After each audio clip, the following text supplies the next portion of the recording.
Hello, hello, everybody. Welcome, welcome. So excited to be here today. I'm very, very excited about our guest coming on here. My name's Louis Herms with Screw Big Gov. And just as a reminder, we know that we get shadow banned and craziness. So make sure that you like, follow, share.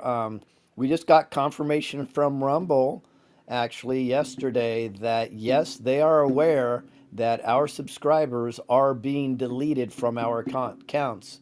And Rumble is telling us that it is outside sources that are attacking them. It has nothing to do with Rumble.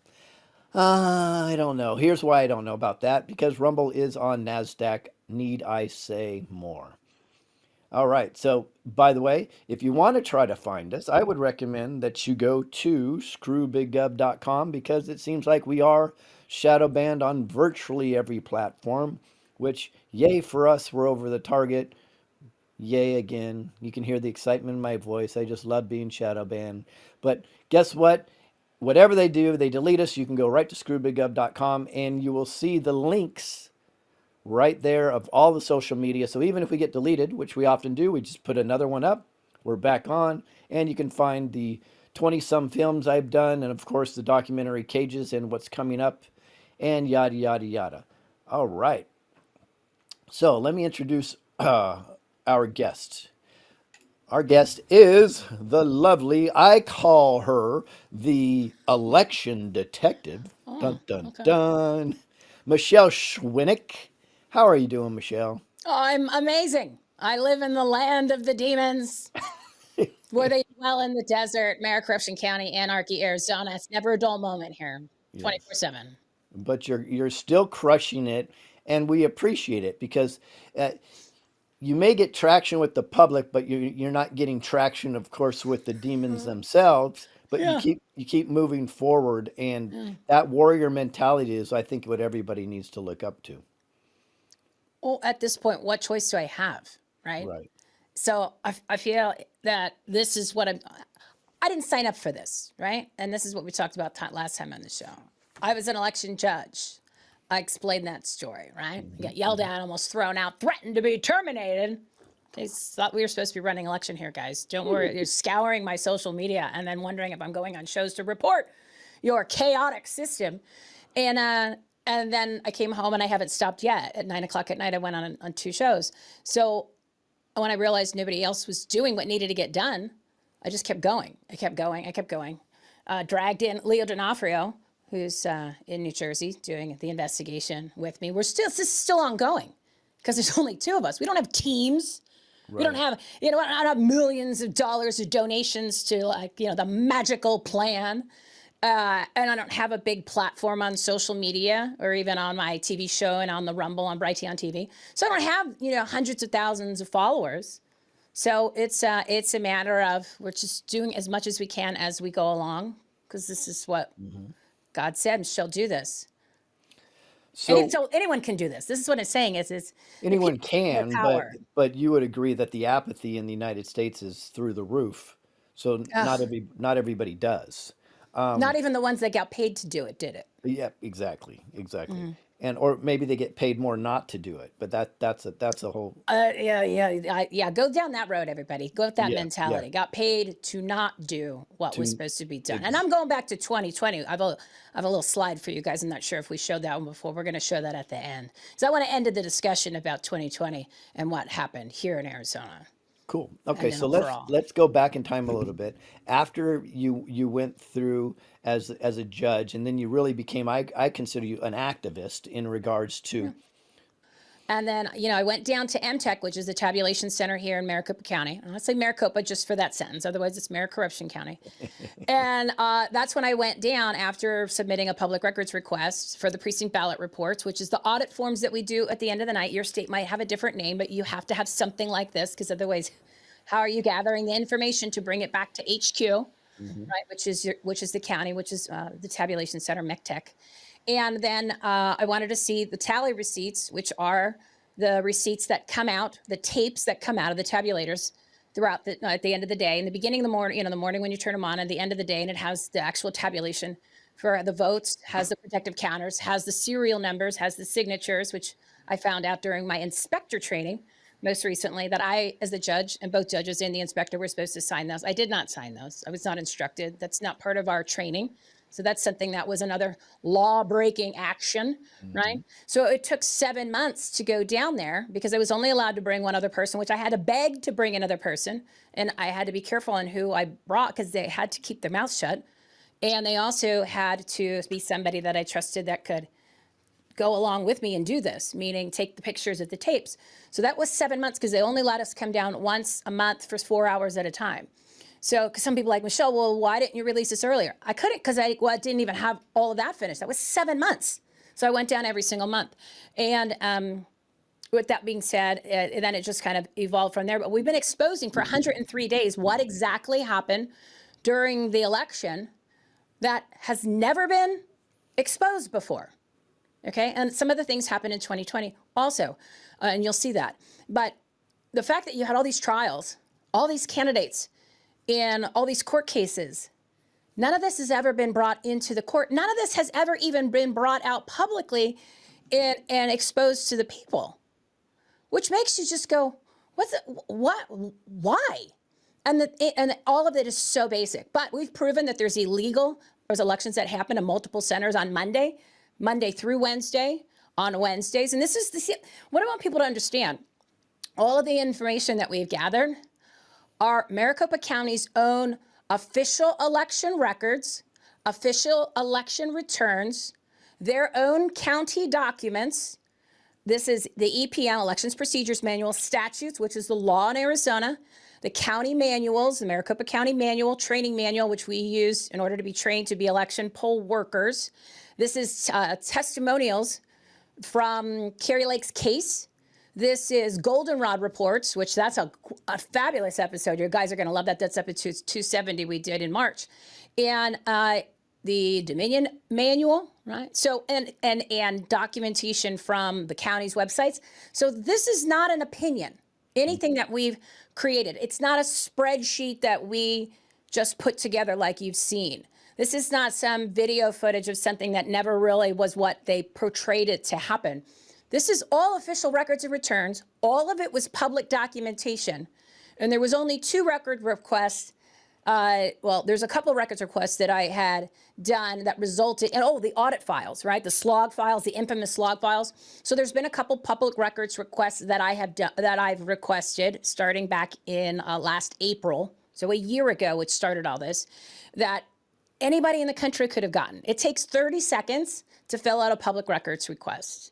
So all of that information is free. Anyone in the country could get this documentation today to verify that it is the same. And I always like to remind everybody, the cost to acquire. Now keep in mind of all the donations that were raised, all the court case fees, we're fighting for you, donate here. Here's the cost to acquire. What is that? Zip, zero, zip, $0. Oh, yeah. Okay.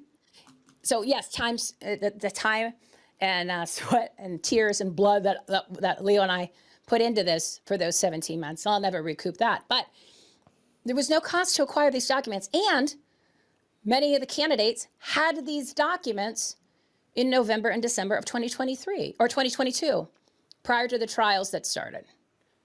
Okay, so you'll even see in some of the court cases, like they brought in one document, but didn't comment on it, didn't ask the right questions, which would have exposed everything. Like misconduct and patterns and doctoring of documentation, altering, destroying, missing tapes, tapes that have holes in them where key information's missing, public relation or public records requests that still haven't been filled, and some that were actually held up until I threatened to sue them before they would send them. Mm-hmm. So, I mean, the list of adjectives to describe the amounts of things that we have, and it's all documented. All of it's on our Twitter, on the Twitter accounts that we have, Leo and I do, and all the documents that we've posted. It's in all the episodes, which are all on the Rumble. Some are my shows, some are shows that I've been on. I put it in a Substack. So everything's public, everything that we have been able to release. Now, here's the thing. There's more coming. There's more. And it's worse than the stuff you're going to hear today. Much more is coming. So before we get to that, if I remember correctly, wasn't it the tabulator receipts that you were auditing where you discovered just on one receipt alone you could prove that Abe Abade won his election? Yeah, Is that that was right? on episode. Between that and the slog files, which are the audit files that the computer generates, the Hmm. computer or the tabulator, it's line by line. Every action that this machine does, it sings like a bird. So you always get 3 data points when you're pulling to find out how many actually votes were cast on the tabulator. So you have the precinct ballot report, which is the public counter. So that's the number on the front that the poll workers write on the precinct ballot report. You have the slog files, which gives you the name of it is called raw files on there. That tells you how many votes were actually tabulated total. It doesn't give you itemized names of people. So if somebody tells you that, then I don't know what they're looking at, because you can request these slog files yourselves and you can go ahead and pull them up. They're very easy to search. That's how I keep finding extra tabulators. I'm up to 30 now. I found another one on Monday. And then also you look at the when there's and then the number on the actual the tally receipt, Hmm. or which is the tape that comes out of the machine. So in episode 231, which was the first episode we did to start exposing this information, was on the 29th of December of 2023, episode 231. You can catch it on the Rumble, and I'm going to show you the top 7 episodes. We had 450,000 people in 48 hours view it on New Year's Eve to New Year's Day. Okay. And we proved that he actually won because there's 750 votes that were not tabulated, but they were on the front of the machine.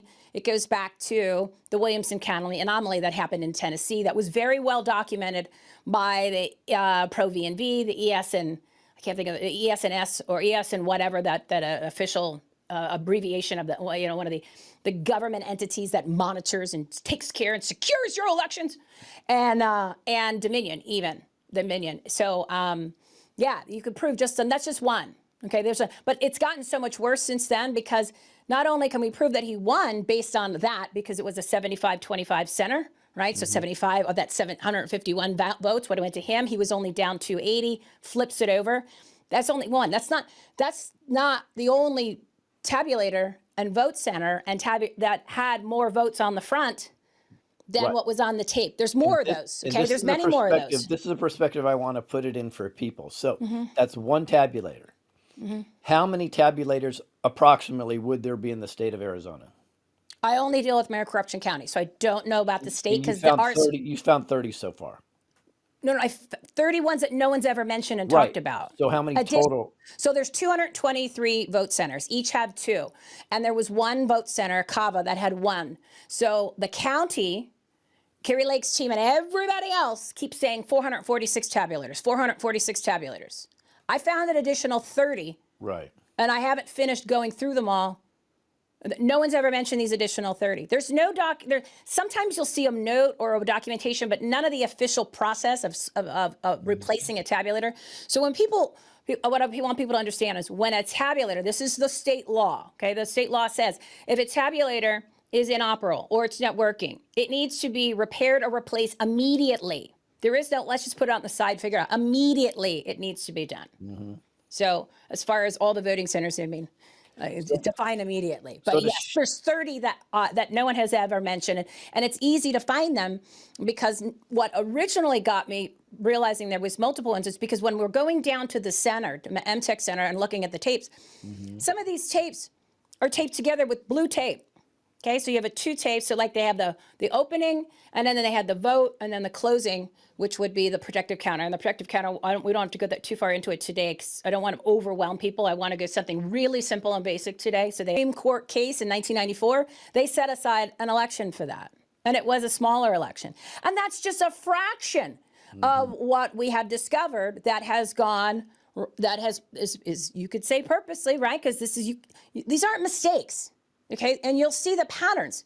When you tell a poll worker on a precinct ballot report, and they write too many, because you're supposed to write in the number of misread ballots. Misread ballots are the ballots that did not get accepted by the tabulators, and you put them in infamous door number 3. Okay? Those were also called the misread ballots. So on the precinct ballot report, it is required, and it is required in the EPM, it is required by Arizona 16-564 that all ballots must be counted before they leave the building. We're going to go over that because I want you to see the statute.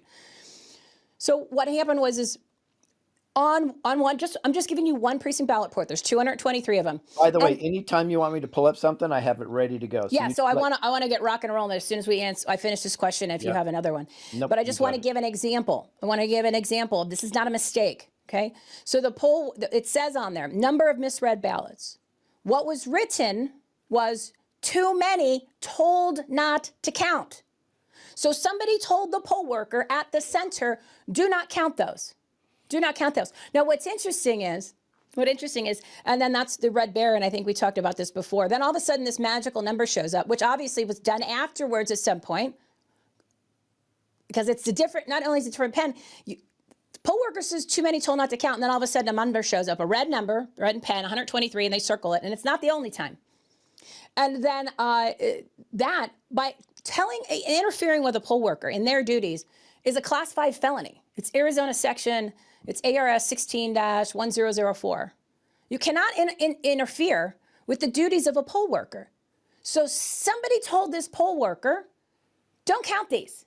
So they wrote it on the precinct ballot report. This has never been brought up in court. Nobody's ever questioned this poll worker or the poll workers at this center and said, who told you to do that? Now, if I was an attorney, that'd be the first person I'd want on the stand if I saw that document.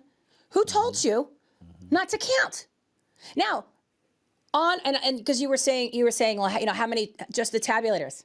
This is so much bigger than the tabulators because there are so many just in that line item, misread ballots, where you have, it's either blank, okay, blank, see black bag. It didn't say where are the misread ballots. It said how many of the misread ballots are there.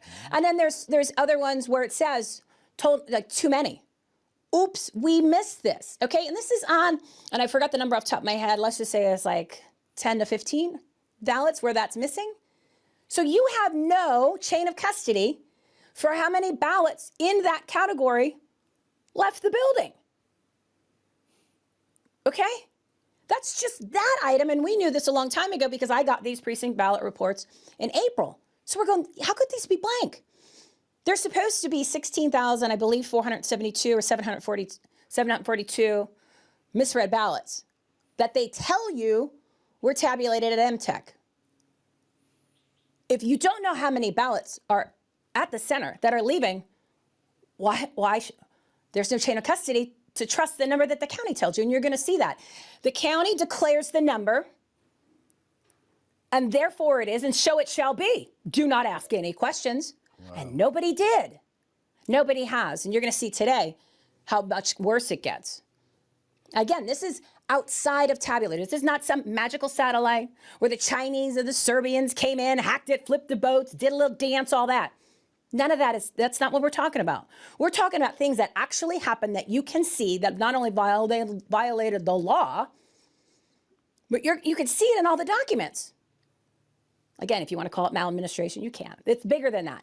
It's voter disenfranchisement. It is that you cannot beat this machine. That all that other stuff is extra. Right. So what you're saying is based on the basics of the basics, the elections can be overturned legally. Set aside by what they did here in Arizona. If they were actually to look at the evidence. If this evidence was brought into court, and the good thing is people are outstanding, and time frames have expired.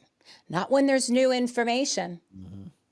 And we have 2 beautiful pieces of documentation that are brand new, not to mention other things that we found reading testimonials and the goldenrods that are filled out by the poll workers and poll watchers at the election, which is an incident form. I'm going to show you one of those. And so I'll put a pause in that so we can get going, because I know that we wanted to keep this tight, and I have a feeling we just blew that time frame. So I'm on your timeline. So the reason why Michelle's saying this is offline. We've talked a couple of times, and I'm always saying, I'll just tell you that we, the people, have a very short attention span, so we have to try to compartmentalize it. We're on the same page, but her information is so compelling and so deep, it's very hard to do that sometimes. Yeah. So, plus, then if we go some questions that are specifics, because maybe the audience had some questions or you do, I want to nail that down so you can understand, because more people need to understand this, and they need to stand up against it, because there is a solution, and it's not hard. It just requires us putting in maybe five minutes a day, and you don't even have to get out of bed. All right, let's go to the next slide. All right, I just want to always remind people, this is me down at MTech. This is the first day that I went down there. So I went in the parking lot and I said, how would it be cool? Let me take a picture of the sign. I didn't even think that the sun was behind me, that it cast the shadow, and I didn't see the phone because the sun's so bright here, it's 140 degrees. So I didn't even see it. I took it, and when I got in the car later, I was like, oh, that's pretty cool.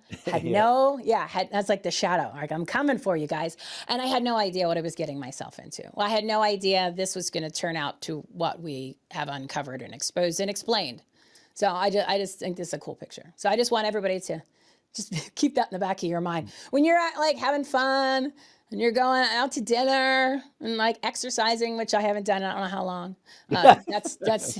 I gained 25 pounds from this. So thank you, Wendy Dodgers, for not doing your job. So that is, that's me. So think of me. Yeah. I'm about 15 pounds wider than that now. So, all right, go to the next one. Go to the next one. All right. So here, this is the beginning of this. I want you guys to understand. We have been doing this for 103 days. We have done Twitter Spaces. I have done this on many of my shows, which is on Bright T on TV, 4 p.m. Pacific time, 7 p.m. Eastern time, brighton.tv, and on the Rumble channel live. And I've done many shows. I've been on Lewis's show. I was back in January. And I've been on many other shows. And I have, we put it on Twitter. Again, the Substack. There's other things that we put on Rumble. So instead of rehashing everything on every single episode, because there's so much, okay? There's so many different categories of this, and we've broken down as much as we can. And again, keep in mind, there's much more coming. It's just that we're only 2 people. Leo's got a full-time job, so I'm doing a lot of this stuff on my own right now during the day. These are the top 7 episodes that will bring you up to speed in a decent amount of the categories and the most shocking and the most obvious of what transpired during the elections. So take a screenshot of this. And if you go to the Rumble channel, I put the Rumble channel on there. And I did it in a specific order, meaning 231, which is the first episode we did. 278 was the one I just did on Friday. Now, Friday's show, I re-aired it starting on Saturday. And in 48 hours, I had 860,000 views on Twitter. Because so far, it's the big mother lode of what everybody wants to see as far. Now, keep in mind, we just did 278. We started with 231. So most of these episodes are all about the election stuff. But you'll notice in the title, which is the most important. But in the Substack that I'm going to release, I'm going to list all the episodes because some people are like, that's too many. I said, I know, but then at least you guys have everything. My goal is to get you guys everything and tell you everything because we're all running out of time. We're running out of time because the election has already been decided. The results have already been determined. You're going to see that today. And if you want to take your country back, and especially here in Arizona, everything goes through this horrible, demonic cesspool of a county, Mayor Corruption County. Everything is here. But the beauty of it is that the solution is here too. And you're going to see that today. That battle needs to be won before November 5th. That's too late then. It's not going to be run at the ballot box. They showed it to you in 2020. They've reaffirmed it in 2022, not just here. It was all over the country. And it's going to be worse in 2024. So it's up to us. This is where I want the people to understand. It's an accountability thing. Go to the next slide. This is an accountability thing. So that's the Rumble, just so you need to see it again, right? So that's the Rumble. Jesus Rocks is on there too, and you'll see those. You really should watch those. That's connecting current events and real history with the truth of God. Lucy DeGrauzi is amazing at it. And it's a lot of the things that Lewis talks about. And in the movie Cages and the other ones, it's in there. And it's also in these episodes. But what's happening is we did this show from July of 2022 to January of 2023. And if you go to any of them right now, you would have thought we recorded them this morning. It's that unbelievable. Because I listen back to them when I decide which ones am I going to re-release for that week. And I'm like, oh my, it's getting kind of scary on how it is spot on as to current events. So that should say something about how the spiritual battle is playing itself out. Okay. Yeah. All right. Go to the next one. Twitter. This is important. So this is I'm on all the social medias, but I only have time to do one. So on Twitter, this is if you follow Leo, LCD Law 1, and I'm Everything Home T. So he isn't posting right now, like he'll share my stuff. So I'm the main poster, but all of these documents that we've released and the shows that we've gone over, we've had exhibits and we've posted everything on Twitter. So if you go back to December 29th of 2023 and then start just scrolling on his is clean because my aunt has other Arizona stuff because I'm here, grassroots, precinct committee man, state committee, all that stuff. So I'm doing a bunch of Arizona things in addition to, or even posting some people's comments. His is pretty damn clean. So until I can find the time, which do the math, there's no time. I don't have any help. I don't have a team. I can't spend more time just, putting it into the Substacks. So go to the Twitter for now and catch yourself up. Catch yourself up because all that's there. Plus, I'm bringing new information out on the Twitter. Okay, and it also does the live streaming on there of the shows. For people to know too, is they hear me harp all the time when I'm working with inside of counties. I said, you need to build a case. You need to build a case. Put everything on record. That's exactly what you've done. If you go on the Twitter, and it's like you're literally building a complete case that if anybody really follows, it's going to be evident. The guilt is just so in your face. It's overwhelming. It's overwhelming. So what we decided to do from the very beginning was we were going to try the case in the court of public opinion because no one wants to take this to the real courts. So we decided we're going to bring it to the people. So at least now the people know, and then give them the take action items and what they can do so that this ends, because it has to end. You don't have a country at this point because you don't have elections where you determine who's actually going to be making the decisions. Your sacred right to choose your representatives through your vote, they are installed. These are not the people that you choose. If your guy happened to win, he's not your guy, because anybody in this system, every single one of them, they're not good people, okay? Because it's not a system that has anything good of it. Nothing from government is good. You just wanted to, his whole show's about screwing government, right? So nothing good comes from government. They love to make more laws, but they have a hard time following the existing ones and enforcing it and doing anything to hold it accountable. But this is so much bigger than the candidates that win, right? The people that are in office. It is about the propositions that get passed, the budgets that get passed, the decisions who keeps your businesses open when you have another fake propaganda political plenty of this. So get on your knees, repent, and ask God for forgiveness and take the action to turn this ship around. All right, go to the next one. Okay, this is your first take action item. Look at those two, all right? So the original one was help us save Arizona. I said, I'm going to change that. Demand we save Arizona. Remember, we're going to hold these people accountable. And as I mentioned before, these are the two people that can file a Rule 60b-6 to set aside the November 8th election with the information that you're going to see today, plus the other information that we've been exposing for 103 days. I put the emails that I can find. Those are the only two that I can find. There was no phone number. Could never find a phone number for any of these two. I put the Twitter handles for them and their war rooms, the Facebook, the True Social, and the Get Tur, and then the two other emails there on the right. I don't know why. I found those like a flyer, right? So I'm like, what if I had $10 million and I wanted to call one of them? I couldn't find a number to donate those $10 million, so I didn't. So azsavesamerica.us. Have them go to that. That's the episode we did on Friday. That lays out everything because it references the other videos or the other shows we did, and it gives the resources to where the other stuff is. But the stuff that you're going to see today is loaded in that episode. And you demand everybody in the country unfollow these people. They don't like when that happens, right? Carrie got booed at our AZGOP meeting because you're going to see somebody's name that she promoted to be AZGOP chair who was illegitimate, was not qualified to run. And I'll get into that when I get to that slide because I want you to see. And she got booed because we knew. And then when she wasn't fighting for Arizona, like she said, she wasn't raised all those millions of dollars to fight for the elections. So she got booed. I can't verify this, but I was told. She went backstage after she got booed, and she cried. Fighting for you. Donate here. All right, go to the next slide. Okay, this is Arizona statute 16-564. All right, I'm going to pick up the speed, guys, so don't worry about that. Don't worry about that. I got to pull up so I can read part of this. Now, as I said, there are two statutes in Arizona.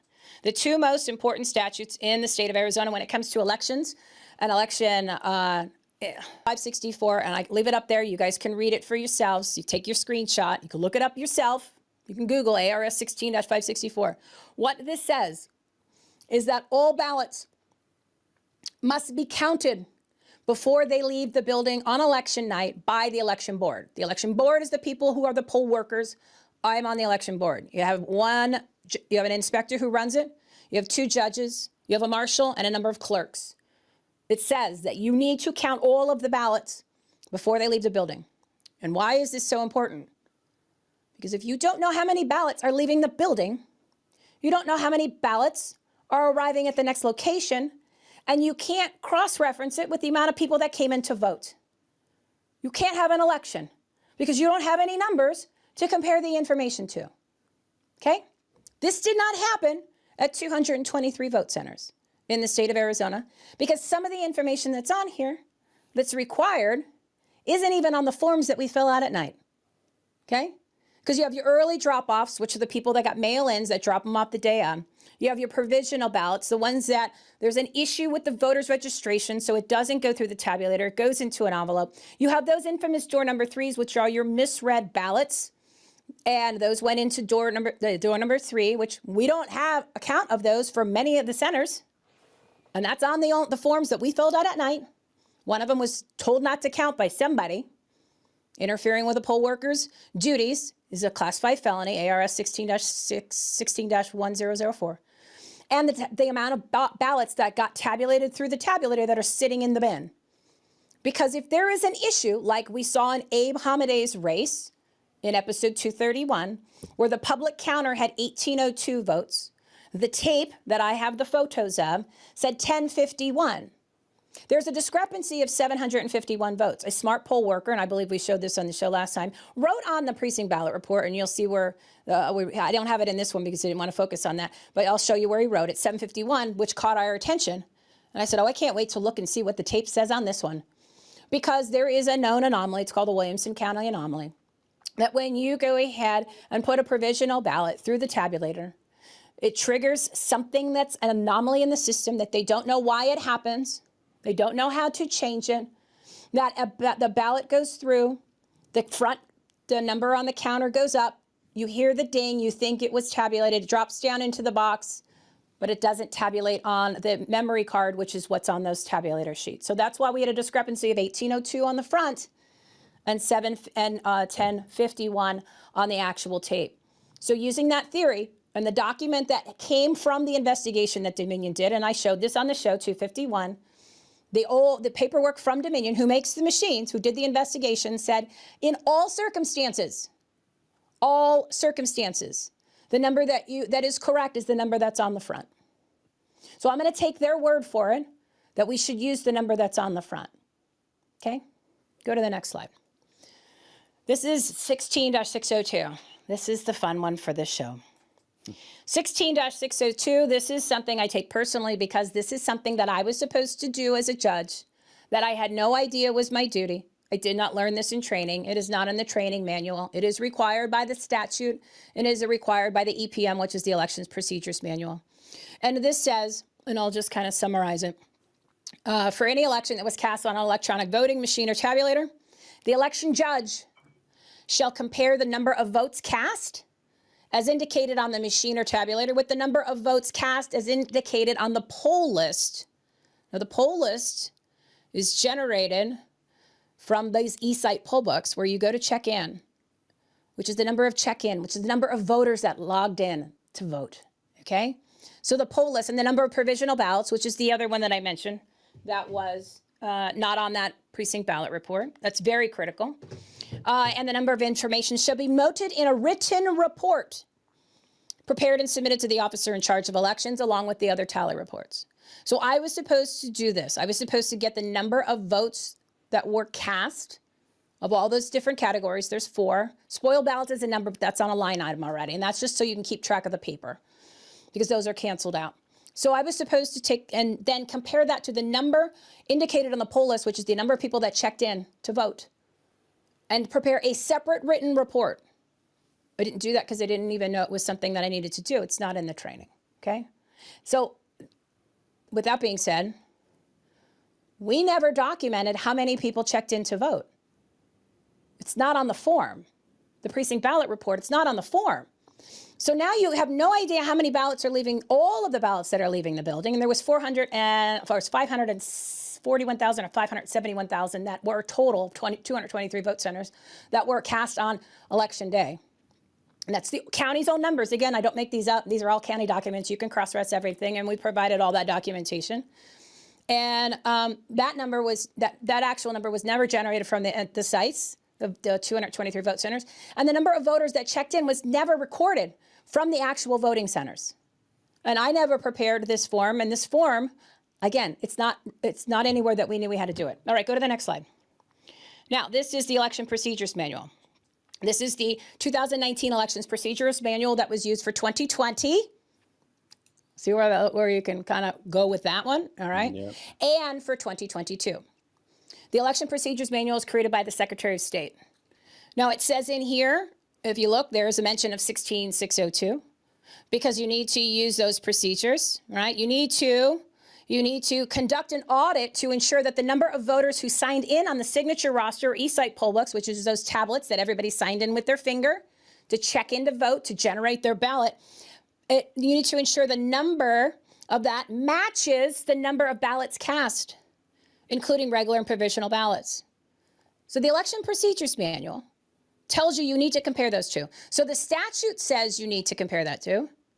The elections procedures manual is below in the order of pecking order. So it's election, it goes statute, elections procedure manual, county manual. You can add on process and procedures. You cannot subtract from the party above you or the document above you. So I just want you to see that on here because it's important. The audit form is the precinct ballot report here in Maricopa County. Those items, again, the check-in number is not on there. So we did not document that. I did not prepare the report. And if you also see in number B, it says number of votes signed in the signature poll book. So they mentioned it again. See how important it is? They keep mentioning it. Okay, they keep mentioning it. This is the third time that they've mentioned it. As indicated, have been issued on the regular ballots. Then how many, again, the number of voters who signed in the signature roster poll e-site poll book is C. And then the number of regular ballots cast. And then the provisional ballots, okay? So, all right, go to the next slide. This is a precinct ballot report. This just actually happens to be from my center, the Islamic Center of Scottsdale, Arizona. I'm using this one because there's quite a few things that I'm going to point out real quick. Now, in the highlighted section in the middle underneath the closing polls, that is the tabulator count on the screen. Remember on the screen, if you remember just what I just showed you, in the elections procedures manual, the number that they wanted from the tabulator was the number on the tally receipts, which is the tapes that I took pictures of. So the county is wanting the number on the front. And the tape is the number that the precinct, the e-site, well, I'm sorry, the number that the elections procedures manual is requiring. You need both, okay? One is asking for one, the other one is asking for the other. That's not a reconciliation of an election, okay? Because the county knows that those numbers don't match. We proved it at the Central Christian Gilbert in episode 233 with Abe that the number on the front of the tabulator was 1802. The number on the tape was 1051. The county uses the number that is on the memory card, which is what's generated from the machine, which is tabulated, which is on the tally receipt. And there's many times that those numbers are not the same. And I have a record of every single one for the tapes that that weren't missing. But then when I got the slog files, the audit files from the actual machines, I was able to fill in the blanks. They don't match all the time, okay? So that's a huge problem. Your numbers aren't the same. So you can't pick and choose which ones you want to use. Now, the other thing I wanted to point out, notice that there is no voter check-in line item. There is no provisional ballots check-in line item. There's no number total of all those 4 categories of ballots. Now, if you look on here, the misread ballots says 234. And then there's a number written 238 with the red circle. That's that red baron again. So sometimes the red baron comes in and fills in a number where there was no number.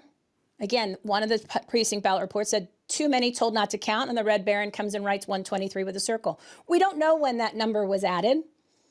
You cannot alter these documents. These are official election records, official election record or returns from the county. You can't alter these. Now, sometimes the red baron, the number goes higher than the number that the poll worker wrote. Sometimes it's lower. And sometimes it's in a green pen that shows up in some of these too. All right, go to the next one. Go to the next one. All right, so the next one, here it is, everybody. So remember I told you as a judge, and according to the statute and the EPM, it says that I'm supposed to prepare a written report to compare the number of people that checked in to vote versus the number of ballots cast at the center. That was required by law. I know I didn't do it, and we know that there was no discussion of check-ins and no place to write it on that form. So I did a public records request, and I asked the county for those written reports. I thought maybe one of the other 222 vote centers, they did this, because I knew it didn't happen at mine. So I wrote down and I asked specifically in Arizona 16-602, and I asked for the written report and any and all written reports for all the voting centers. So their response to me was, "Good morning, Ms. Swinick. We wish to notify you that regarding your public records request number 2354, we do not have any records responsive to your request." Okay?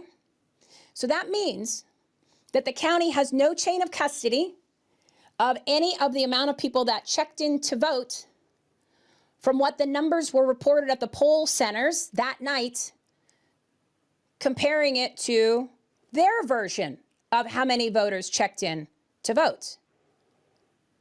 You have nothing to compare. Okay? This is an admission of misconduct, if you want to use that word. So the number of voters that checked in, you have to take their word for it. There is no documentation to cross-reference if the number that they told you was correct. You do not have an election. Arizona 16-564 and Arizona 16-602 are non-technical statutes because you have no way to determine how many people checked in to vote. There's no way. There's nothing to cross-reference. So if they say it was 240-some thousand people, well, it's 244. Sorry, take your word for it. That's not how elections work. That's not how the law works. That's not even what the EPM says. Nobody's questioned it. Nobody's asked about it. Nobody's brought it into court. This is a big deal. You didn't have an election. You had an administrative insurrection. The county broke the law. Who knows how many people checked in to count? We don't know. We don't know how many people checked in to vote. All right, go to the next slide. Before we continue, I just got to make my supporters happy real quick. Yeah. Sorry, I didn't realize we're at an hour. Don't worry, guys. We're picking it up. We're getting there. No, this is great. Okay, guys, forever young, and that's right. So, has anybody ever bought regular dog food before? Sure you have. Have you even tried these really cool raw diets for dogs? You might have. How about these really famous diets where you get to cook all the meat yourself and then add in this powder? And how do they work? Well, for us, it didn't work very well. We have a 3-year-old German Shepherd, a 10-year-old Aluski, and we have a 17-year-old German Shepherd. And here's what we know. After we put them on Pet 24/7, with Club 24/7, which you can find at sbgpets.com, here's what we know. We went from wanting to put down, unfortunately, our 17-year-old because he wasn't even moving, couldn't get up, to just yesterday I went on a walk with him and he's jogging around, 17 years old. All we did is change his food and gave him some of these mush pony cookies. Our 10-year-old was beautiful Aluski, but just lethargic as all get out. Now when I come home, he's jumping up and down, literally all up on all fours, saying hi. This is the most amazing stuff I've ever seen. And my wife and my family and we've tried so many things, so many different foods, so many different supplements, blow us away. And as you know, if we recommend it here, we've completely vetted it and tried it ourselves. And that's why I think we're up to about 130 different products came across our desk. We're at 3 or 4 is all we would ever promote, because unless the company's doing right by you, we're not going to do right by the company. So go to sbgpets.com and just give it a shot. We see the reorder rate is pretty good, which means you guys are getting great results, and I hope your pets can get great results also. All righty, back at it. Forever, F-U-R. It's clever. Isn't that cute? Yeah, it's very cute. It's very cute. All right, so here's the post that we did on Thursday. That broke the news. right? Broke the news. And I included the email from the county. I included 4 testimonials that were included in Carrie Lake's case. They were in the exhibits. They were in sections 5, 6, and 7. And they were also, and that was December 9th of 2022. That was in her filing. This never came up in court. It was there in the testimonials, and I found them because I read them all. And when I saw this, I was like, oh, this is interesting. And I mentioned those goldenrod reports. I'm going to talk about that in a minute, because that's the form that a poll worker or a poll watcher fills out when there's an issue. Could be something small as I was an inspector on the 19th of March. I was an inspector, guys. So we filled in all the rest of the blanks. Don't worry, we had the best run center that there was in the state of Arizona. And so if I had to issue a Band-Aid, I would fill one of those out. If there was something that like a door was open for a ballot box, which the only time a door is supposed to be open, according to the statute, during an election, is when ballots are removed because the ballot box is too full, and there needs to be a process that is done. I, as a judge, both judges are supposed to be present according to the statute. I was not included at any of the times that happened at my center, and you're going to see that here in a minute. And I lost track on how many times I read that just in the testimonials. These are sworn affidavits by poll workers and poll watchers. So I included those. Now, what I did was to back up this information about the site books, numbers not being able to be found. There's 12 affidavits from poll workers or poll watchers that said they asked the inspectors what the number is so that they could put it on their form. They were told, I don't know where they are. I don't know what you're talking about. No one's ever asked me that information before. I'm not going to tell you. You're not entitled to know. They called the hotline. The hotline says you're not supposed to get that. The county chairs are only supposed to get that, so you're not going to get it. Hotline is Maricopa County's MTEX hotline number that we as the poll workers are supposed to use, and I used it. I called it many times on March 19th at the PPE election. Whenever you have questions or there's an issue with a voter and you're trying to resolve an issue, that is their war room. That's a quote from them. This is our war room, Michele. That should give you more verification. You're welcome to call the MCRC and ask them what's the process. They're going to tell you that. So they have record of what everybody said that night. Now, keep in mind, those 12 sworn affidavits that were in Carrie's case, that could only be 12 that they put in as exhibits, right? That were never brought into the trial. They were never, this conversation was never brought. Just because you have documentation in a court case doesn't mean it gets read or said. You have to bring that out into however you're doing your case, right? Your trial. So this was not, it was never discussed in the trial, this information. Now, keep in mind, they could have had 100 of these, and then they only put 12 in the exhibits, right? Because there's other things other information that is kind of mind-blowing that's in these sworn affidavits from voters, from poll workers and poll watchers. So they might have 100, I don't know. And maybe there was only 12 people that actually filled that out. The county would know because the county's the one that would have gotten the reports, okay? So maybe the county wants to let us know how many more there were, okay? Because again, this is a pattern, 12, but we just happened to find the documentation on. And they were mentioned in the goldenrods too. All right, so everybody knew. Guys, the only people that didn't know this was going on was the voter. Everybody else knew. Nothing's happened. Mind blowing. All right, go to the next one. Oh, we're at 120. All right, we're gonna wrap it up here. So I want you to let this sink in. Now, this is one of the testimonial or the affidavits. This is for my center, Islamic Center. Now, this is like page 2 of 5. This guy just wrote like a champ. Now, what was interesting is when I was reading this, I was working at the center at the time as a judge. My primary role was to do the site book check-ins. Okay, I was checking in voters all day long, changing their addresses all day long, in between getting yelled at and getting threatened to be terminated. That's nice. And I read his testimonial, and I was shocked that this was going on while I was there. I had no idea. So that just gives you another indication of how many things can be going on while you actually are working at the center. And I think I'm pretty observant because I was watching, right? I'm just trying to do as much, but you're busy doing the actual job. And there's a lot of people coming in, right? And our machines weren't working in the morning, but we've gone over those in those numbers. But so when I was reading this, I'm like, wow, this was all going on while I was there. I had no idea. So could you imagine what really goes on if somebody didn't write it. Okay, just this is not anything to this election. This is elections. This is just common sense. So this is what he wrote in number H. At about 6:37 p.m., I stepped outside the voting center and reported the above issues to Gina Swoboda. Again, Gina Swoboda at the time was the third vice chair of the AZ GOP. Okay, she has been apparently an election integrity expert for something like 30 years. She has a 501c3 or 4 that has to do with, don't hold me to it because I didn't look it up before I jumped on, voter something, election something, but it's in the elections department.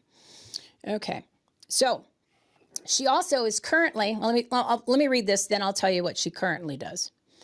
So K, I also observed the closing and processing of the voting center. At 8:33 p.m., I text Gina Swoboda again to tell her that the inspector did not know how to get the site, to get the check-ins or site book numbers.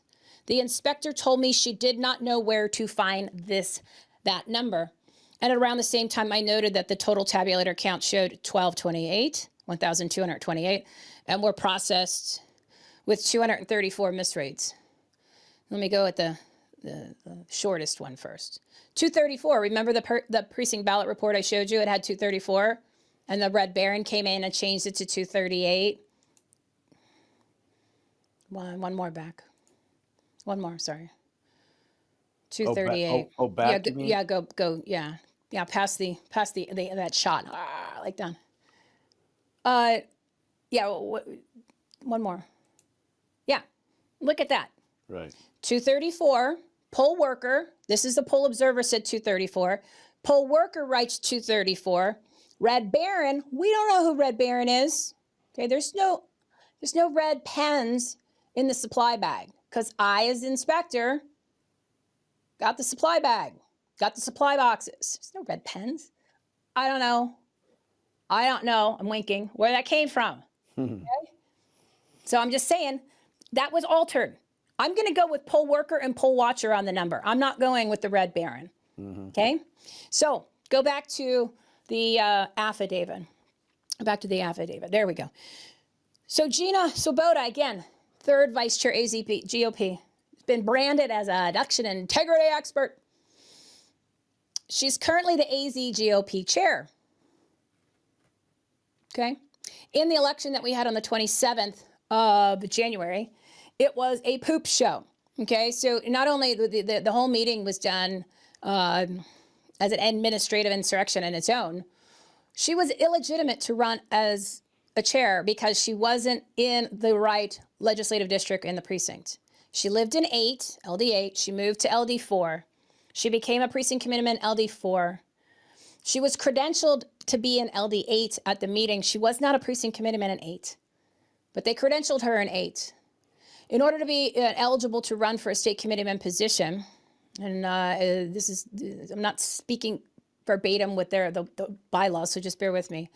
You have to be an elected PC. She was an elected PC in 8. She wasn't in 4. So they made up some mysterious, magical exception, something or other, that Tyler Boyer was involved in, who's Turning Point USA, who's a state committeeman for or national committeeman for the state of Arizona. We have 3, we have 2. I think we have 2. Him and Lori Corbin Klein, or Klein Corbin. So he was involved with that. He was running our meeting too. So that was interesting because the existing chair wasn't running the meeting, because I would think that that's the job of the chair. But anyway, Tyler ran a meeting, ramrodded over all this stuff. And we were, as the grassroots, saying that she's not eligible. We were showing why she wasn't eligible. Nobody cared, ran us right over, just like Kelly Ward did the year before when she ran right over us in order to just go ahead and shove in everything that was approved, and it wasn't things that were supposed to be approved. We never got a chance to even stand up to her. We tried. She ran right over. Nope, no, therefore I say it shall be. Sounds familiar, like a pattern, doesn't it? I say, therefore it shall be, so it shall be, so it is. It's just like Maricopa County down out there with their elections. See, it's not just the county. It's our own party, okay? And I'm proving it to you. I'm not accusing anybody of anything. I'm stating fact. These are not my words. These are somebody else's. And then I'm stating facts of what happened at the actual event. And you can go ahead and look in the documentation. We were talking about it on one of my shows. It's been numerous people have brought up this information. There was an election contest. But has anything changed? No. Oh, another thing, and I didn't look to see the dates of it, but Gina Swoboda is also the senior advisor to the Arizona Senate on elections. She gets paid $15,000 a month to advise them. On what? On what? Because she didn't know that this was a major violation of a law that could have set aside the election? One of the two most important numbers of your entire election? How many votes were cast? And how many people showed up to vote and were registered? Right here. She knew. 12 of these. Everybody knew. Everybody knew.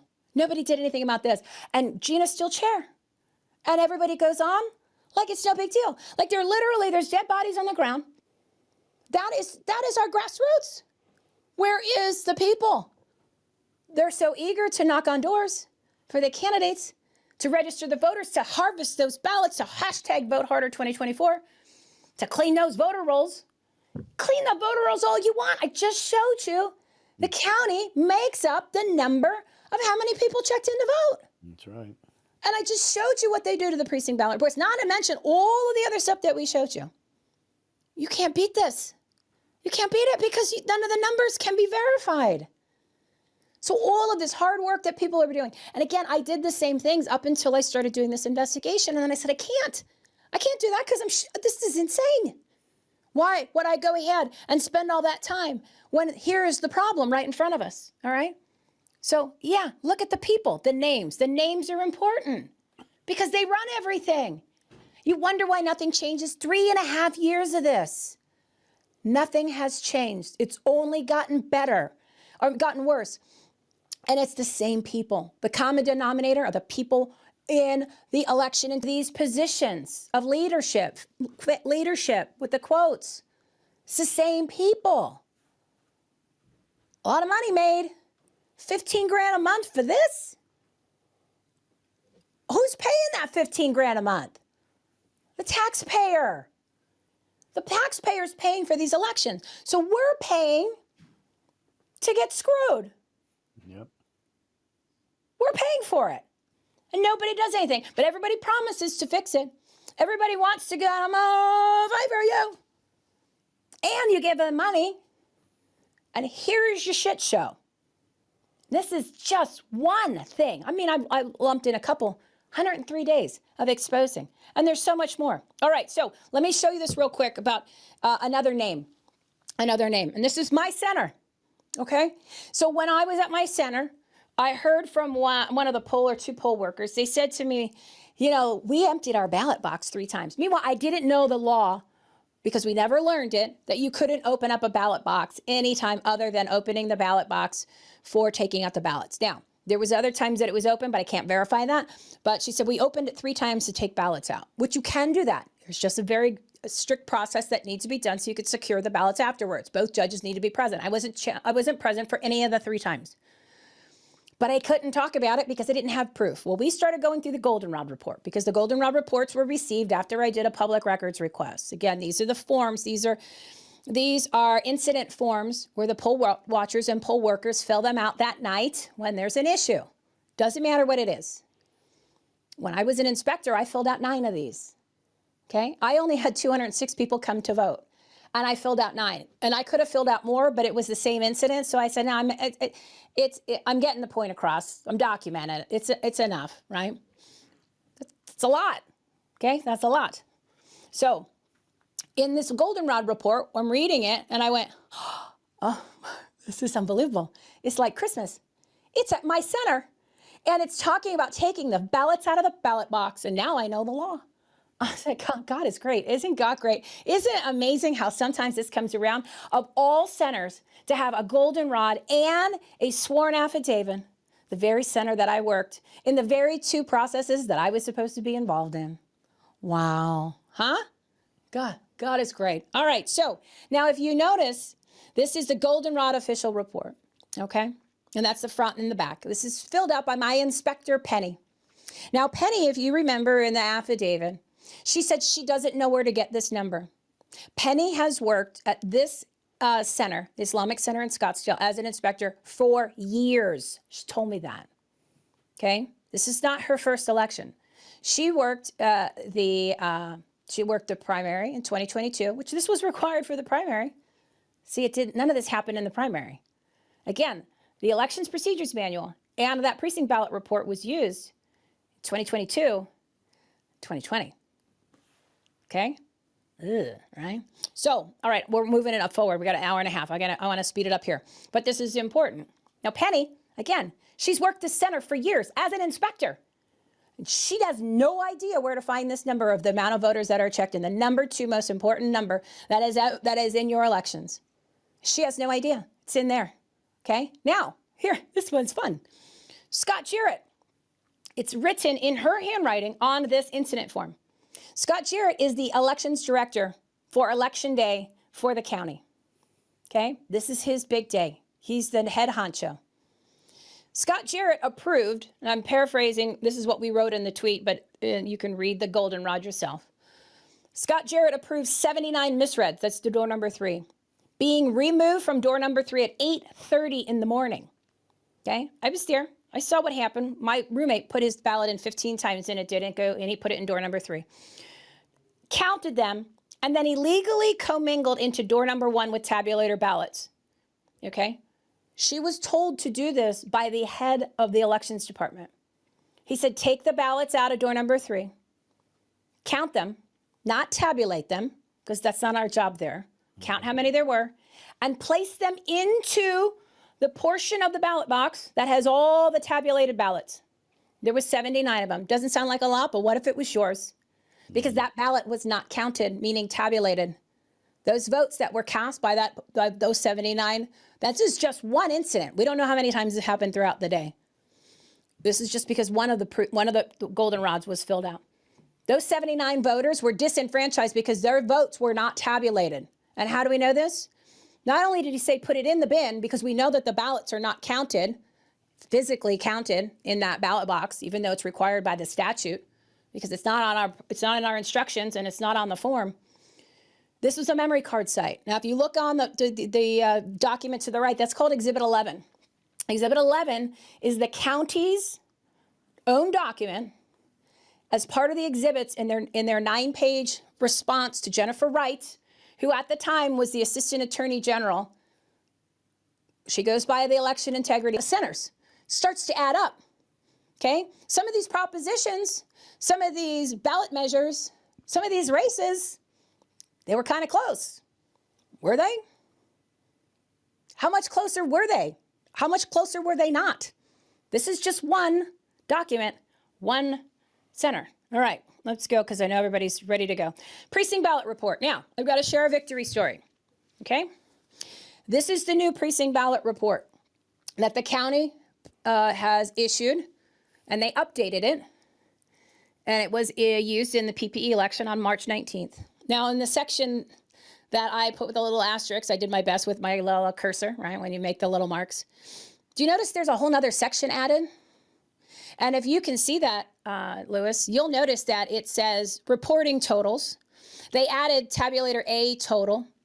They added tabulator B total. They added number of check-ins.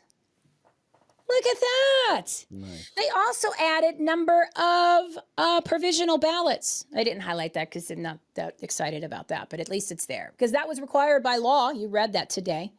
It was required by the EPM. It was not on the old form. Because if you have all these key data points, meanwhile, notice there's still some things missing. Okay, there's still some things missing, and I'm going to share that with you here in a second. If you had all those data points that I've gone over today, you can actually reconcile your election. In my election on the 19th of November, I actually reconciled every single one of those data points before we finished filling out the form. And all of my data points matched. My front number matched. I didn't check the inside because I don't have the slog files yet, but at least my number on the front matched my tally receipt, so that was fine. The number of the number of provisional ballots were correct. The number of misreads, we didn't have any. We had a big fat 0. So everything got accepted the first time. The first time. And what was interesting is because I had to go into the site books to go get the number of check-ins, okay? So the number of site check-ins and the provisional ballot recorded by those machines is in the site books. So on the 19th, I went in to do it myself. I touched 3 things on the screen, and it comes up on a big screen, the number of voters checked in and the number of provisional ballots. I tapped 3 things on the screen, 3 like button areas. Nobody else knew this. None of these inspectors knew this. In the 2022 election, you just saw there's 12 testimonials where the inspectors had no idea, never heard of it, didn't know where to look. Meanwhile, poll workers have a class. I attended the poll worker class, the instruction training class, and the inspectors have their own class where we learn other things that we're supposed to do as inspectors. So that was never discussed in 2022 at any of these classes. And it's 3 clicks on the screen with my finger to get those numbers, and it comes up as a big display. Like it comes up on a display where it's so blatantly obvious. I'm trying to get myself in the camera. Where it's so blatantly obvious because obviously it's something that they need. I didn't have to look and find. No, boom, check-in number 206. Provisional ballots, I think it was 16. I don't remember off the top of my head. Okay? That's there. Nobody seemed to know where to find it. Second most important number. So, but here's the thing. The county just changed this. This is a victory for the people. Didn't require one legislator, one uniparty legislator to get involved. Didn't require one candidate to actually do anything. Didn't require a lobbyist. Didn't require a law change. When you expose people and you call them out for corner an animal, they kind of freak out, right? So they covered their ass and said, we started talking about this last summer and we haven't stopped. And people were sharing our information on social media. The ones that were putting in a little bit of work, clicking some buttons. And then they started asking some questions around this time when people were talking about becoming poll workers and poll watchers. So they started tagging the people on social media. Hey, Richard, what do you think of this? Stephen Richard, the recorder. Hey, so-and-so, what do you think of this? What about 15-64? What about 16-602? And then they changed the form. So you can make change, guys, if you put a little bit of work in, as long as your strategies are efficient and effective, and you have the information behind you that actually is factual and it has teeth. But if you're going to spend time on stuff that is or a little bit over here, a little bit over there, and you're doing all these things, you're going to get the same definition of insanity, doing the same thing over and expecting a different result. This is real results, okay? We got them to change the form without making them change the form. But here's the best part. This is an admission of guilt. Mm-hmm. This is new information that wasn't on the old one, which means they never followed the law, and that email showing that the reports, they cannot provide those because they do not exist, that I, as a judge, was supposed to actually create to compare the number of votes cast with the number of the poll list, which is the amount of people that were checked in, shows that it didn't happen. They don't have those numbers. So they have no chain, there's no chain of custody from the amount of people that actually got checked in. There's no record to verify how many people checked in to vote. And this is proving it even further, in addition to the email where they're admitting, we don't got it. Okay, here is the law. Here is the case. Miller versus Picacho, Supreme Court of Arizona, June of 1994. These were substantial irregularities. This was like a school board or something like that case. It was for an election, right? It was like a low on the totem pole when it comes to the hierarchy of candidates, but it doesn't matter. An election is an election, right? So we don't participate in the process. We get the sticker. I voted. And ironically, guess what? Yesterday, Maricopa County released their new sticker for the I voted that's coming out for the primary. The primary is in 111 days. So we got 111 days to hold these people accountable. And you can ask. I wrote please in my tweet because I was just, I held my nose and wrote please instead of demand you, right? Because it sounded better. But you got to hold them accountable and say, you wanted to fight for us. You have the opportunity to change the direction of the entire country. The only way that the American people have a chance to take back America is getting the election set aside in Arizona on November 8th. And I just showed you the easiest pathway to do it. And the two people that are holding those two keys to change history, Kari Lake and Abe Hamadeh. They have the money. They got to get different attorneys, obviously, because the ones they had, they don't seem to be on the same page. But we've already done all the work. We've done all the work. This will be the second time that we've asked Kari to do this. This will be the second time we've asked Abe to do this, because we actually asked Abe to do this and file the Rule 60B before his election contest time frame was up, based on the old information that we proved that he won. Because when you file a writ of quo warranto, which he did, you have to prove that you won. When he filed his writ, he didn't prove that he won. We showed that he won. He didn't use our information. He knew about our information. Ryan Heath knew, contacted me, wanted my advice, wanted my legal advice, wanted me to come to his office. I'm not coming to your office. I don't know if I'm ever going to come home. I know. It's okay? And all this information is public documents. And if you don't have this information and you're representing your client, how could you even begin to represent the client? Again, it's like playing baseball and you don't have the ball. You can't play the game. Not to mention that at the time, for a month and a half, we've already been putting all this information out in Twitter Spaces and in all the shows we did and in all the Twitter posts that are all there. Everybody knows about it. Kari Lake knows about it so much that she blocked me on Twitter. I'm the only person in the country that keeps giving her an avenue in order to sit in the seat that she rightfully and duly was elected to win. And she blocks me on Twitter. Yeah. So we're giving the candidates the opportunity to be in the positions that they ran for, that they raised all that money for, that they really did win. So this is not about them. The only reason, again, that we are asking them to do this is because of how the election laws that are structured. And they already have the money to do this, right? They just need to have the right attorney. But I'll help them. I have all the stuff. I help them, right? And they can go get this information themselves, so it doesn't come from me. It comes directly from the source. But there's really not much to gather. The public documents do the same thing, right? It's all there. A lot of it is not even public records request. It's just, you can do it on Google. And the county's already provided it. It's the county's own documents, their own official election records, official election returns and documents. But because of how the laws work, they have open contests. And they had previous content. So if you saw in that thing, it says to basically to turn over, I don't know the exact words, but it had to do final judgments, final like judgments and hearings, and I'm not using the legal word, so I apologize. But if you look at the top of that Rule 60b-6, since they already have that, they can go ahead and file these things very quickly.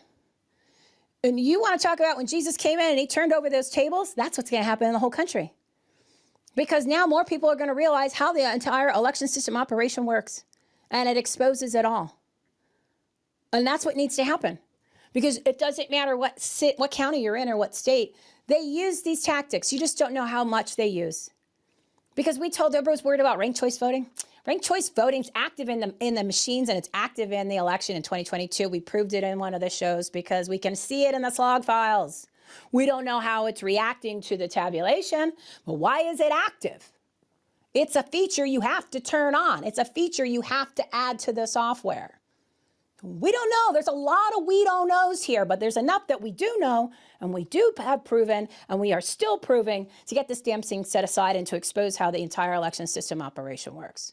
So on that graphic that I sent that had their emails on it, that had their social media handles, call, I can't find phone numbers, right? So if you have their number, awesome. Maybe you can knock some sense into them and have a conversation with them. But you got to email them. You got to tag them on social media. All of this information. Now, what I did for everybody, and I'm going to add some more to it to make it really easy. In the pin post that I have on Twitter, which is the Loop Show from 278, which is the one that has the 880,000 views so far. That was from Friday. I went, and each time I wrote a comment, I put in another show that was key to watch, and I did another tweet that had something information, and then another one that had Kari Lake and Abe Hamadeh, and I even tagged them, and I had all the emails, that one slide that I showed you. So some of these slides I put in there so that you could just like and retweet, send to all your friends, anybody that you know that has big databases or anything like that. You text your friends, you tell them to do the same thing. You email your friends, you get everybody watching these shows. It has nothing to do with watching me or what's coming out of my mouth. I just happen to be the person along with Leo that did the homework, that did the work to bring to you all the documents that everybody has access to. So this is not my opinion. This is not an interpretation. There's no disputing this information whatsoever. And anyone can go ahead and get the same stuff. We just put it together and we figured it all out. So the only way this country is going to change is if the people that are watching this show start to get activated right now. You got to make the determination. All right, I'm willing to put in 5 minutes a day. I'm asking for 15 minutes so you don't live in a 15-minute city, but you can work up to that. But if you only want to do 5, you can win. You can take this country back on a social media campaign because all the information is right there in that pinned tweet. And you just keep going down to the ones that I added, and I'll add more. But other than that, you could just go ahead and read through Leo, start blasting that out. Get it to these guys. Don't follow them, unfollow them on social media, and stop giving them the money because the money makes them thrive. It's like giving a bottle of booze to an alcoholic. It doesn't work out well, right? And this is an opportunity for them to truly be heroes. And there's not enough of us in Arizona that actually will do this. So I'm asking for anybody in the country that gives a crap about their country that wants to take it back to just jump on board with us, right? That's all I'm asking. Because I got nothing else to get. I mean, yeah, I'm going to give you more. I'm going to show you more really bad stuff that happened because there's worse than the stuff that we've already shown you. So I'm going to give you that. I'm going to go on as many shows as I can. Not a lot of people want to have me on their shows, which is kind of crazy because they're supposed to be patriots fighting for all of us. And I'm going to try to get some publications done. But unless the American people are pushing this out, a lot of these big influencers, they don't want to touch it either. Okay, but they don't have shows. They're not touching with a 10-foot pole. So it's up to us. We the people, all political power is inherent in the people. And that is derived from God. So it's your opportunity now to actually do your part. And I didn't ask you to get out of bed. Take this seriously, make the decision.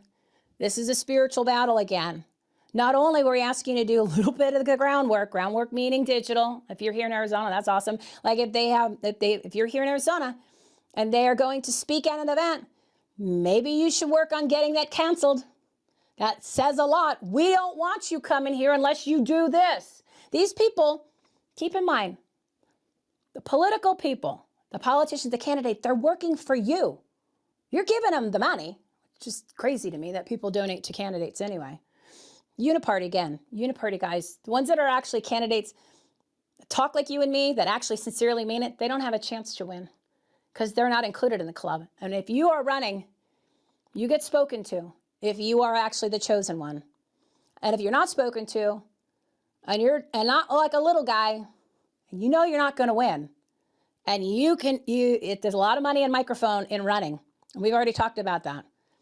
Because at least on the federal level, you can take a salary from your donations for the amount that you would get as that person in office. So there's a lot of reason why people run every 2 years. They make a lot of money off of running. And guess who enables them? Well, I don't, and this audience probably doesn't, but the American people. You can't stop the big donors and stuff. That's not your problem, but the American people have the voice. And they don't like when they get booed. You saw what Kerry did on the stage. Freaked out. And of course, what I heard backstage, can't verify that. I'm just throwing it out there. And so you got to hold them accountable, social media and in person. Cut them off at the money.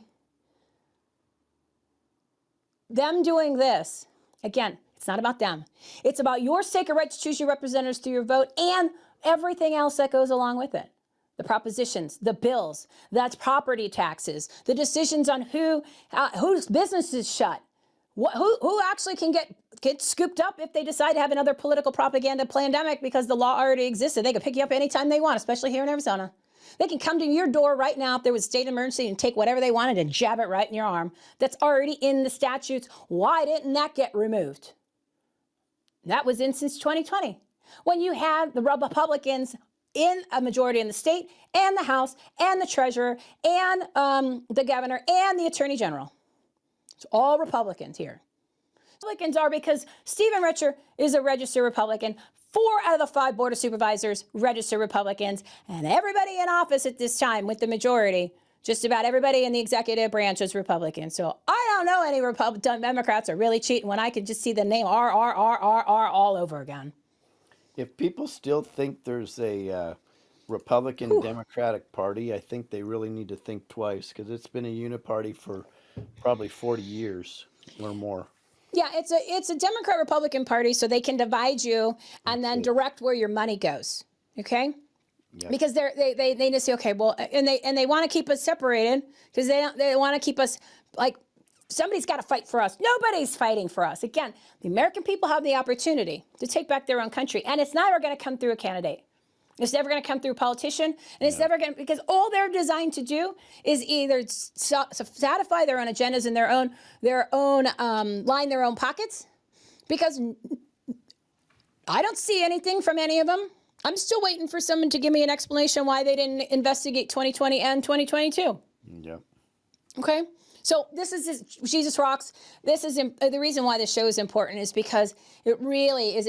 Lucy DeGrazia does an amazing job connecting current events and real history with the truth of God, and it grounds you and it gives you the spiritual tools that you need to get through this, and Bible verses, and then the current event stuff is great. Again, it's a lot of the stuff that you guys discuss on this platform, and she sings too, so it's awesome. So I needed to plug that, and those are all on demand, but I plug them during every single one of my shows, and I pick one episode that's kind of applicable to what we're going to talk about on that show. And all of the shows are on JesusRocksLive.com, and it's also on the same Rumble as the regular show.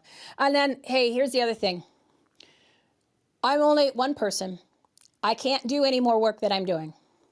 So if you guys want things faster, and you really and you want me to get videos out to get you the materials, if you want me to be able to try to get on more shows, if you want me to be able to bring people together and contact different groups, contact different people, I can't do it by myself. I have to hire people.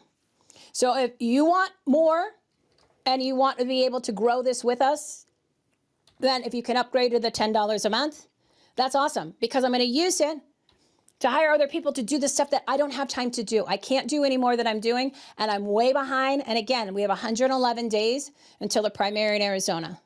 And if you can upgrade to the annual for the year, and it enables me to be able to get this moving off the ground. Again, because everybody needs a name, they need a logo. I put the Arizona and America Take Action Center. And I can tell you right now, all of this money is going to actually go to do what's needed to be done that should have been done for the past 3.5 years through all this other stuff that didn't go anywhere, that's not going anywhere, right? And then join us in this effort digitally.